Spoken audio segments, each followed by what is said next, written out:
ان 10 دنوں میں اس کتاب کا خلاصہ آپ کے سامنے پیش کرنا چاہ رہا ہوں، اور اس ایک سوال کا ہم جواب ڈھونڈ رہے ہیں. میں اپنے لیے، میں آپ کے لیے بھی نہیں، میں صرف اپنے لیے اس ایک سوال کے جواب میں یہ بات پیش کر رہا ہوں.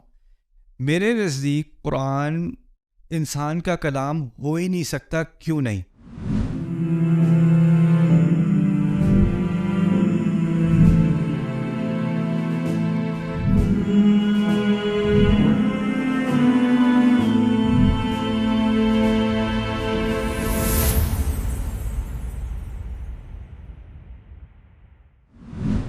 الحمد للہ رب العالمین والصلاة والسلام علی سید الانبیاء والمرسلین وعلی آلہ وصحبہ اجمعین.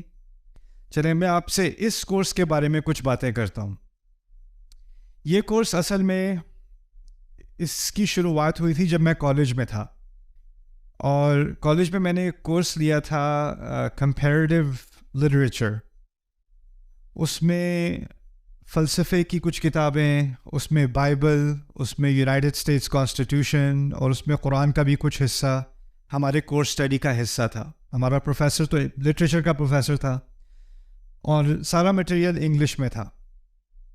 اور اس میں ایک ہمیں ہوم ورک اسائنمنٹ دی گئی تھی. میرا پہلا سیمسٹر تھا کالج میں، نیو یارک میں، اور اسائنمنٹ یہ تھی کہ بائبل میں جوسف کی کہانی جو ہے، story of Joseph in the book of Genesis, اس کا آپ نے تقابل کرنا ہے قرآن میں سورہ یوسف سے. سورہ یوسف 12ویں سورت میں سیم اسٹوری آف جوسف، اور یہاں پر بائبل کی اسٹوری. ان دونوں کا آپس میں کیا تعلق ہے، ان کا کیا کمپیریسن ہے.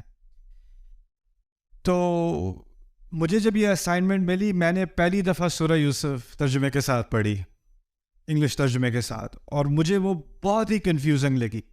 پہلے میں نے بائبل کی اسٹوری پڑھی تھی. اچھا، بائبل کی اسٹوری میں نام بھی ہے، ماں کا نام بھی ہے، باپ کا نام بھی ہے، بھائیوں کا نام بھی ہے، کہاں پر رہتے تھے، کون سے گاؤں میں رہتے تھے، مصر کیسے پہنچے، مصر میں کس علاقے پر پہنچے، وہ جو منسٹر تھا عزیز، اس کا کیا نام تھا، اس کی بیوی کا کیا نام تھا، ساری معلومات تھیں. آپ قرآن پڑھو تو نہ بھائیوں کا نام، نہ ماں کا تو ذکر بھی نہیں. اور پھر جو بائبل میں قصہ ہے اس میں جگہوں کے نام، یہاں پر جگہوں کا بھی کوئی ذکر نہیں، کوئی خاص نہیں، بس مصر کا ایک لفظ کہہ دیا ایک دفعہ بس. اب وہ مصر کا باقاعدہ منسٹر ہے، لیکن اس کو بھی العزیز، یعنی جس کے پاس اقتدار ہو، بس اتنی سی بات کیا کہ آگے بات چلتی. اس کی بیوی کا نام نہیں، کوئی بھی تفاصیل نہیں. تو لگا یہ کہ قرآن میں بہت ساری معلومات مسنگ ہیں. بائبل میں بہت زیادہ معلومات ہیں اور قرآن میں بہت ساری چیزیں مسنگ ہیں. اور اس بات سے مجھے ایک کنفیوژن بھی ہوئی اور غصہ بھی آیا کہ ایک انا ہوتی ہے نا، پیدائشی مسلمان ہے، اور اب لگ یہ رہا ہے کہ بائبل جیت رہی ہے. مذہبی اعتبار سے بھی نہیں، لیکن ایک ہیریٹیج ہے ہماری. میں مسلمان ہوں، پیدائشی مسلمان ہوں، اور ہمیں قرآن پر فخر ہے. سمجھ آتا ہو نہ ہو، فخر ضرور ہے. اور بچپن سے یہ سنا ہے کہ اس کا ایک ایک لفظ ایک ایک مقام پر بالکل پرفیکٹ ہے. اس سے آپ ایک لفظ کو اپنی جگہ سے ہٹا نہیں سکتے، اور اس میں کوئی چیز نہ زیادہ کی جا سکتی ہے نہ کم کی جا سکتی ہے.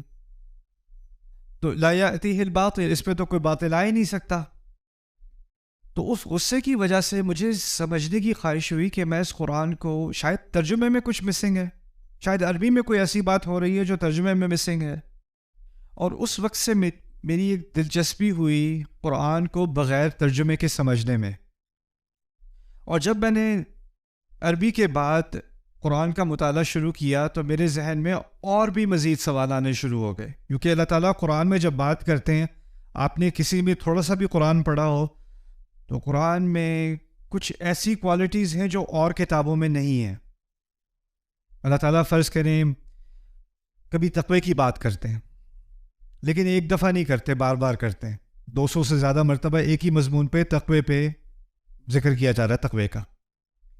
اگر کسی ایک قصے کی بات ہو رہی ہے، موسیٰ علیہ السلام کا قصہ ہو رہا ہے، تو وہ ایک مقام پر مکمل بات نہیں کی جا رہی، تھوڑی سی یہاں، تھوڑی سی وہاں، تھوڑی سی وہاں، یعنی ٹوٹا ہوا ایک چھوٹا سا ٹکڑا ادھر، ایک ٹکڑا ادھر، ایک ٹکڑا ادھر. پھر دوسری بات، اگر قصہ دوبارہ دہرایا بھی جا رہا ہے تو اس کی تقریباً کچھ تفاصیل وہی ہیں جو پہلے بھی کہی جا چکی ہیں، تو دوبارہ کہنے کا کیا فائدہ. آپ کسی اور کتاب کو کھول لو، اس میں اگر کوئی پرانی بات یا چیپٹر 5 پہ آپ پہنچے ہو، 5ویں باب پہ پہنچے ہو، اور اس میں تیسرے باب کا کوئی حوالہ دینا ہوتا ہے، تو جو کاتب ہوتا ہے، آتھر ہوتا ہے، وہ کہہ دیتا ہے آپ فلانے پیج پہ چلے جائیں، اس بات کا وہاں ذکر ہو چکا ہے. وہ پوری بات دوبارہ نہیں چھاپے گا، وہ صفحے کو ضائع نہیں کرے گا، رائٹ؟ لیکن قرآن میں ایسی بات نہیں ہے. قرآن جب آپ کتاب کے طور پہ پڑھتے ہو تو جو بات آپ نے پہلے پڑھی تھی وہی بعد میں بھی آ رہی ہے. کبھی کبھی وہی جملہ، وہی آیت، وہی ذکر، لفظ پہ لفظ دوبارہ ریپیٹ ہو رہا ہے. پھر دوسری بات کہ عام کتاب میں ایک ترتیب ہوتی ہے، پہلا چیپٹر، دوسرا چیپٹر، تیسرا چیپٹر. جو بات آپ نے پہلے میں سیکھ لی وہ آپ نے دوسرے میں نہیں سیکھنی، اس کی بنیاد پر دوسرے کی بات ہوگی، پہلے 2 کی بنیاد پر تیسرے چیپٹر کی بات ہوگی، اور اسی طرح ترتیب سے جتنا آپ آگے جاؤ گے اتنا مضمون آگے بڑھتا چلا جائے گا. اور اگر آپ مضمونوں کی یا چیپٹرز کی، ابواب کی ترتیب کو ادھر ادھر کرو گے نا تو کتاب کی کوئی تک نہیں بنے گی، کچھ سمجھ نہیں آئے گی یہ کیا ہو رہا ہے. لیکن قرآن کے اندر اگر آپ فرض کریں کوئی سورۃ العصر پڑھتا ہے اور اس کے بعد جا کے سورۃ البقرہ پڑھتا ہے اور اس کے بعد جا کے سورۃ التوبہ پڑھتا ہے، 9ویں سورت، پھر جا کے سورۃ الناس پڑھتا ہے، آخری سورت، بات پھر بھی اس کو سمجھ آ جائے گی. یعنی وہ ایک طرح سے ان میں سے ہر ایک سورت انڈیپینڈنٹ ہے، وہ خود سے ہی ایک کتاب ہے، اس کا کسی باقی حصے سے لگتا ہے کہ کوئی تعلق ہے یا نہیں ہے، کچھ سمجھ نہیں آ رہی. بات اور کتابوں کی طرح نہیں ہے. میں دینی اعتبار سے بات نہیں کر رہا، ادبی اعتبار سے بات کر رہا ہوں. آپ کسی بھی کتاب کو دیکھ لیں، اس کا سٹرکچر، اس کا نظام قرآن کی طرح کا نہیں ہے، اس کا سٹائل قرآن کی طرح کا نہیں ہے. تو یہ چیزیں جب میں نے نوٹ کی عربی میں بھی، تو پہلے تو میں سمجھ رہا تھا بات کو اور تفسیر کا مطالعہ میں نے شروع کر دیا تھا، لیکن یہ سوالات میرے ذہن میں رہے کہ قرآن اس طرح کیوں ہے، اللہ تعالیٰ اس طرح بات کیوں کرتے ہیں، اس کا کیا مقصد ہے. اور پھر دوسری بات کہ سورت کے اندر بھی، ایک سورت کے اندر جس طرح کسی کتاب میں عنوان ہوتا ہے، چیپٹر کا عنوان ہوتا ہے، آپ کو پتہ چل جاتا ہے کہ اس پورے چیپٹر میں اس پر بات ہوگی. آپ آل عمران کو کھولیں، آل عمران کا مطلب ہے عمران کا گھرانہ. آل عمران کی 200 آیات کا آپ مطالعہ کریں، عمران کے گھرانے پہ بہت تھوڑی آیات ہیں، اکثریت کسی اور چیز کے بارے میں بات ہو رہی. سورۃ البقرہ کوئی چیپٹر کا نام پڑھ لے، بقرہ، وہ کیا سمجھے گا کیا بات ہونی ہے اس کے اندر؟ گائے کے بارے میں بات ہو رہی ہے، بھینس کے بارے میں بات ہونی ہے، اور کیا بات ہونی ہے. لیکن جب آپ پڑھتے ہو تو وہاں ایک قصے کا ذکر تو ہے، لیکن وہاں بہت ساری باتیں اور ہر طرح کی بات ہو رہی ہے اس کے اندر. تو ان سوالات کے جواب کی تلاش میں میں نکلا، اور ان کا جواب مجھے نہ ترجمے میں ملا ان سوالات کا. میں نے سوال اپنے پاس رکھے، میری بری عادت ہے، مجھے کوئی سوال سے نہیں روک سکتا. اور ہمارے سرکلز میں کیا ہوتا ہے، خاص کر جو دینی سرکل ہوتا ہے، اس میں اگر آپ کو ایسا سوال پوچھو جو آپ کے پڑھانے والے کو اچھا نہ لگے تو آپ کو کہہ دیتے ہیں استغفار کرو، توبہ کرو، یہ کوئی پوچھنے کا سوال ہے، اور وہ آپ کو سپریس کر دیتے ہیں. لیکن میری بس ایک دماغ میں ایک بات آ گئی، مجھے اس کا جواب چاہیے. تو میں اس سفر پہ نکلا، کیا کچھ لوگوں نے ہماری تاریخ میں یہی سوال پوچھے ہیں کہ نہیں، اور ان سوالوں کے جواب کی تحقیق کی ہے کہ نہیں. اور مجھے دل کو بڑی خوشی ہوئی کہ اس پر بہت کام ہوا ہے، بہت زیادہ کام ہوا ہے، لیکن اس کی اکثریت عربی میں ہے، اس کام کی اکثریت، اور اس کا ایکسپوجر عربوں کو خود بھی کم ہے. یعنی عام عرب آج کا اس کو ان باتوں کا علم نہیں ہے. اور اس کے علاوہ جو باقی مسلمان ہیں، جو اکثریت ہیں امت کی غیر العرب، ان کو تو بالکل بھی نہیں ہے. اور پھر دوسری بات یہ کہ یہ جو کتابیں ہیں جن میں ان باتوں کے بارے میں کچھ بات سکھائی گئی ہے، وہ ایسی علمی کتابیں ہیں، ایسی ٹیکنیکل کتابیں ہیں کہ اگر میں آپ کو ان کتابوں کا حوالہ دینا شروع کر دوں تو آپ کو پہلے ہی بات سمجھ نہیں آئے گی کہ وہ بات ہی اتنی پیچیدہ طریقے سے بات بیان کی جا رہی ہے. تو اس کورس، میں نے ایک کورس تیار کیا تھا 2005 میں، 2005 میں، ڈیوائن سپیچ کے نام سے. اس کا مقصد یہ تھا کہ تمام تحقیق ایک ویکینڈ میں کسی ایسے مسلمان کے سامنے میں پیش کروں جس کا عربی میں کوئی بیک گراؤنڈ نہیں ہے، اس کو بالکل عربی نہیں آتی، اس کو بالکل تفسیر کا کوئی علم نہیں ہے، لیکن اس نے قرآن کا ترجمہ کھولا اور پڑھنا شروع کیا، اس کو کنفیوژن ہوئی کہ یہ کیا ہو رہا ہے، اس کتاب کے اندر کیا ہو رہا ہے. اور میں اس کے سامنے یہ بات واضح کرنا چاہ رہا ہوں کہ میں اس تحقیق کے بعد اس نتیجے پر کیسے پہنچا کہ یہ ایک انسان کے لیے ممکن ہے ہی نہیں. یہ کلام انسان کے لیے ممکن نہیں ہے. اب جو شروع سے بچپن والا دعویٰ میں سنتا آ رہا ہوں نا کہ یہ قرآن انسان کے لیے اس قسم کا کلام کہنا ممکن نہیں ہے، اس کی بنیاد تھی کہ مجھ سے بڑوں نے کہا ہے، میرے والدین نے کہا ہے، امام مسجد نے کہا ہے، میں نے بار بار یہ بات خطبوں میں سنی ہے، میں نے مان لی. میرے پاس اس کی اپنی کوئی ذاتی دلیل نہیں تھی، کسی کی سنی ہوئی بات میں نے مان لی. لیکن اگر میں صرف اسی بنیاد پر اس کا اعتماد کروں کہ ہاں اس کے مقابلے میں کوئی چیز ہو ہی نہیں سکتی، اور اس کا مجھے کوئی فرسٹ ہینڈ یعنی براہ راست کوئی تجربہ نہیں ہے، کوئی علم نہیں ہے، تو پھر میں کسی اور پہ اعتماد کر کے اپنے ایمان کا سہارا لیے ہوئے ہوں. قرآن بار بار کہہ رہا ہے افلا تعقلون، سوچتے کیوں نہیں، سوچتے کیوں نہیں، سوچتے کیوں نہیں. اور ہم کہہ رہے ہیں کسی اور نے سوچ لیا وہ ہمارے لیے کافی ہے. تو اس سیمینار کا مقصد یہ ہے کہ وہ جو کورس میں نے کئی سال پہلے تیار کیا تھا، پھر اس کے بعد وہ ایک کتاب بھی بنی، الحمدللہ وہ یونیورسٹیز میں بھی پڑھائی جا رہی ہے، یہاں تک کہ نان مسلم یونیورسٹیز میں ییل میں بھی پڑھائی جا رہی ہے، قرآنک اسٹڈیز کے اندر ملیشیا میں بھی پڑھائی جا رہی ہے. ان 10 دنوں میں اس کتاب کا خلاصہ آپ کے سامنے پیش کرنا چاہ رہا ہوں، اور اس ایک سوال کا ہم جواب ڈھونڈ رہے ہیں. میں اپنے لیے، میں آپ کے لیے بھی نہیں، میں صرف اپنے لیے اس ایک سوال کے جواب میں یہ بات پیش کر رہا ہوں. میرے نزدیک قرآن انسان کا کلام ہو ہی نہیں سکتا. کیوں نہیں؟ اس کی کئی وجوہات ہیں، ان میں سے کچھ وجوہات کا ہم ابھی جائزہ لیں گے. تو جو قرآن، جس کو اس کورس کا نام میں نے رکھا ہے آخری معجزہ، آپ کو پتہ ہوگا نا، تو یہ جو نام میں نے رکھا ہے نا، اس کے بارے میں ایک دو باتیں پہلے سمجھ لیں، پھر ہم اپنا کام آج کا شروع کرتے ہیں. ویسے ہم آج بیہائنڈ ہیں، میرا مقصد تھا آج فاتحہ کے بارے میں مکمل بات ہو جائے گی، مجھے نہیں لگتا کہ ہوگی، لیکن کوشش کریں گے انشاءاللہ. میں رش نہیں کروں گا، اگر زیادہ ٹائم چاہیے تو کل کر لیں گے، اگلے دن کر لیں گے انشاءاللہ، لیکن میں مٹیریل کو رش نہیں کرنا چاہ رہا. اب میں چاہتا ہوں کہ آرام سے ایک چیز کو آپ صحیح طرح سے سمجھیں، اس کے بارے میں سوال ہوں تو آپ کو سوال پوچھنے کا بھی موقع ملے. قرآن کے معجزے کے بارے میں ایک بات سمجھ لیں. اگر کوئی سمندر میں غوطہ لگاتا ہے، گہرائی میں اترتا ہے، وہاں اس کو موتی ملتا ہے یا کوئی خاص قسم کی مچھلی ملتی ہے، اور وہ نکال کے وہ لاتا ہے اور کہتا ہے یہ دیکھو میں نے کیا ڈھونڈا سمندر میں سے، اور وہ یہ دعویٰ کرے کہ اصل جو سمندر کا خزانہ ہے نا وہ میرے ہاتھ میں ہے، کیا اس کا دعویٰ صحیح ہوگا؟ سمندر بہت بڑی چیز ہے، آپ بہت چھوٹی چیز ہو. آپ جتنے بھی غوطے لگا لو، پوری زندگی غوطے لگاتے رہو، آپ کے پاس اتنے سے موتی آنے ہیں آپ کے ہاتھ میں، اور باقی کتنے لامعلوم خزانے پیچھے رہ گئے، نامعلوم خزانے آپ کو پتہ بھی نہیں، دنیا کو بھی نہیں پتہ. قرآن کی مثال اللہ تعالیٰ نے خود دی ہے ایک سمندر کی طرح کی، بلکہ ایک نہیں کئی سمندر کی طرح. قُلْ لَوْ كَانَ الْبَحْرُ مِدَادًا لِكَلِمَاتِ رَبِّي لَنَفِدَ الْبَحْرُ قَبْلَ أَن تَنْفَدَ كَلِمَاتُ رَبِّي وَلَوْ جِئْنَا بِمِثْلِهِ مَدَدًا. کہہ دو کہ اگر میرے کلمات، میرے الفاظ سمندر کی طرح ہوتے. اس کی مثال دی اللہ تعالیٰ نے.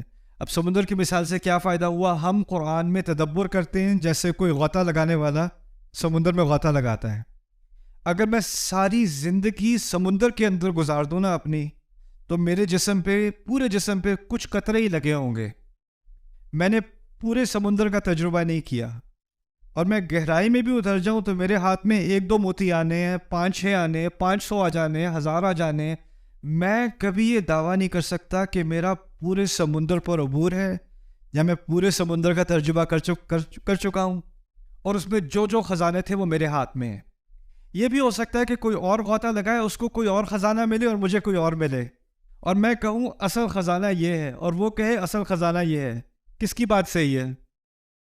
ایک طرح سے دونوں کی بات صحیح ہے، لیکن دونوں کی بات غلط بھی ہے. ایک خزانہ یہ ہے اور ایک خزانہ یہ ہے. یہ بھی ہو سکتا ہے کہ وہ میرے خزانے کو دیکھے، میرے موتی کو دیکھے کہ یہ تو بس صحیح ہے، لیکن اصل چیز یہ ہے، میرے نزدیک بہتر خزانہ یہ والا ہے. یہ بھی ممکن ہے، یہ عین ممکن ہے. اس سیمینار میں جن چیزوں کے بارے میں قرآن کے متعلق جو باتیں آپ کے سامنے پیش کروں گا ان کا تعلق زیادہ تر 90% میرے نزدیک ایسی چیزوں سے ہے جو وقت کے ساتھ بدلیں گی نہیں. جیسے آپ کو معلوم ہوگا آج کل قرآن کے معجزے کی بارے میں جب بات ہوتی ہے تو کہا جاتا ہے قرآن میں جدید سائنس سے متعلق معجزات ہیں. آپ نے سنا ہوگا کہ قرآن میں ایسی ایسی باتیں ہیں جو اس وقت کسی کو معلوم نہیں تھیں، اب سائنس کی ترقی کی وجہ سے ہمیں معلوم ہے. تو قرآن کا اصل معجزہ کیا بتایا جاتا ہے؟ Science, right? The scientific miracle of the Quran. اب اس میں مسئلہ یہ ہے کہ سائنس ابھی بھی بدل رہی ہے، ابھی بھی ترقی کر رہی ہے، اور ہو سکتا ہے آج سے 10 سال بعد کوئی نئی ایجاد آئے یا کوئی نیا اکتشاف ہو، کوئی نئی ڈسکوری آئے، اور جو تھیوری ہم سمجھتے تھے کہ صحیح ہے وہ غلط ثابت ہو جائے. ایک زمانے میں نیوٹن حق تھا، پھر آئنسٹائن حق ہوا. تھیوری تو بدل گئی نا. اب جب ایک دفعہ تھیوری بدل گئی، اب پرانی تھیوری سے آپ نے قرآن کو جوڑ دیا کہ قرآن کا معجزہ اس تھیوری کے ساتھ ہے، آگے جا کے وہ تھیوری غلط ثابت ہو گئی. مسئلہ تو کھڑا ہو گیا نا.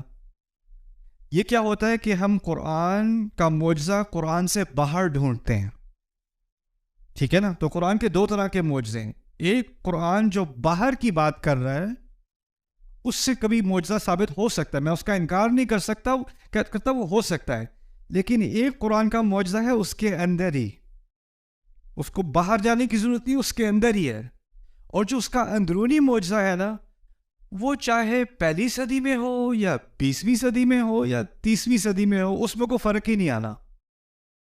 میرے نزدیک قرآن کا جو اصل معجزہ ہے نا وہ اس کے اندر ہے، اور اس کے باہر جو معجزات ہیں وہ آتے رہیں گے، اور شاید ان میں کوئی حق ہو، شاید بعد میں کوئی بات غلط ثابت ہو جائے، ہو سکتا ہے اس میں امکان ہے غلطی کا. لیکن جو اندرونی معجزہ ہے نا اس میں کوئی غلطی کا امکان نہیں ہے. بات ابھی تک سمجھ میں آ رہی ہے؟ ٹھیک ہے. اب تھوڑی سی بات ہم آج اس پہلے سیشن میں آپ سے فاتحہ کے بارے میں کچھ بات کروں گا. اس سیشن میں صرف الحمدللہ تک، اگر ممکن ہوا صرف الحمدللہ تک بات کریں گے، باقی بعد میں. پہلی بات یہ سمجھ لیں کہ ہمارے ہاں فاتحہ کے بارے میں اختلاف ہے کہ اس کی پہلی آیت یا تو بسم اللہ الرحمن الرحیم ہے یا الحمدللہ ہے. اور آپ دیکھیں گے کہ اگر مختلف ممالک میں آپ سفر کرتے ہیں تو کچھ مذاہب میں، کچھ فقہا کے نزدیک کیونکہ بسم اللہ فاتحہ کا حصہ ہے، تو آپ کسی مسجد میں جا کے مغرب کی نماز میں شرکت کرو گے تو امام اللہ اکبر کہنے کے بعد الحمدللہ سے شروع نہیں کرے گا. کہاں سے شروع کرے گا؟ بسم اللہ الرحمن الرحیم الحمدللہ رب العالمین. اور ہمارے دیسیوں کو لگے گا اوہ یہ کیا ہو رہا ہے یار، بسم اللہ زور سے کیونکہ ان کے ہاں بسم اللہ فاتحہ کا حصہ ہے. اور یہ اختلاف ہمارے مفسرون میں بھی تھا، کیا بسم اللہ فاتحہ کا حصہ ہے؟ پھر ایک اور اختلاف تھا، کیا بسم اللہ ہر سورت کا حصہ ہے یا ہر سورت سے الگ ہے؟ اس بحث میں بہت دیر لگ جائے گی، اور اگر ہم نے بسم اللہ پر آج بات کی تو اسی میں 2-3 گھنٹے لگ جائیں گے. لیکن میں اپنی رائے آپ کے سامنے رکھ رہا ہوں کھل کے. میرے نزدیک زیادہ قوی دلیل یہ ہے کہ بسم اللہ فاتحہ کا حصہ نہیں ہے، اور اس کی تائید میں کچھ دلیل قرآن کے اندر بھی ہے، اور اس کے باہر بھی ایک مشہور حدیث ہے جس میں حدیث قدسی ہے، جو عام طور پر اس سورت کی تفسیر میں حوالہ اس کا دیا جاتا ہے کہ جب اللہ کا بندہ فاتحہ پڑھتا ہے تو ایک ایک آیت کے بعد اللہ تعالیٰ اس کا جواب دیتا ہے. ٹھیک ہے. سو اذ قال العبد الحمدللہ حمیدنی ربی، جواب پہ اللہ تعالیٰ کہتے ہیں میرے رب نے میری حمد کی. تو اس حدیث میں جو پہلی آیت کا ذکر ہے وہ کیا ہے؟ الحمدللہ. بسم اللہ نہیں ہے، الحمدللہ ہے. تو وہاں سے بھی ایک باریک سی دلیل مل گئی کہ شاید قوی دلیل یہی ہے کہ فاتحہ کہاں سے شروع ہوتی ہے؟ الحمدللہ سے. اچھا چلیں الحمدللہ پہ آج تھوڑی سی بات کرتے ہیں. حمد کا مطلب کیا ہے؟ کسی کو پتہ ہے؟ آپ لوگوں سے پوچھ رہا ہوں، کوئی ہاتھ اٹھانے کی ضرورت نہیں ہے. ڈیموکریسی. 2 چیزیں عام طور پہ ہم ترجمہ کرتے ہیں تعریف، لیکن اصل میں 2 چیزیں ہیں. تعریف، آپ صحیح کہہ رہے ہو، تعریف اور شکر 2 چیزیں ہیں.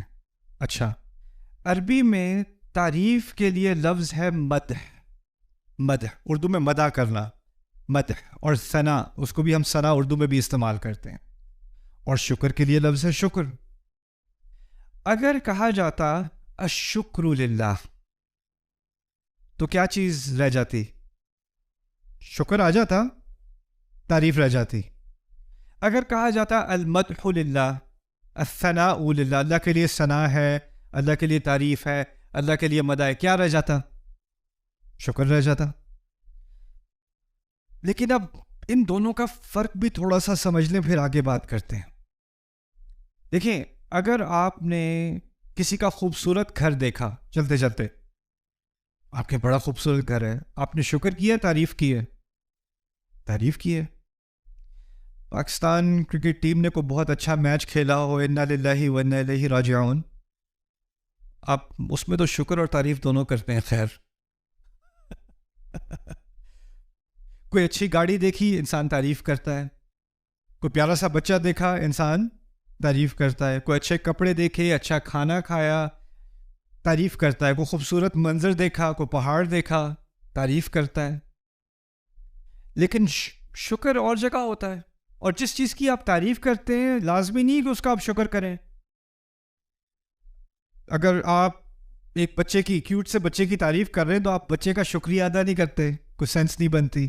کوئی خوبصورت گاڑی ہے تو اس کی گاڑی کے پاس آ کے آپ گاڑی پہ ہاتھ رکھ کے اس کا شکریہ ادا نہیں کرتے، تعریف ضرور کر دیتے ہیں، بڑے مزے کی گاڑی، لیکن آپ اس کا شکر ادا نہیں کرو گے، شکر کی کوئی تک نہیں بنتی.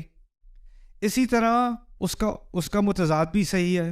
کبھی کبھی ایسا ہوتا ہے کہ آپ کسی کا شکر ادا کرتے ہیں لیکن وہ تعریف کے لائق نہیں ہوتا.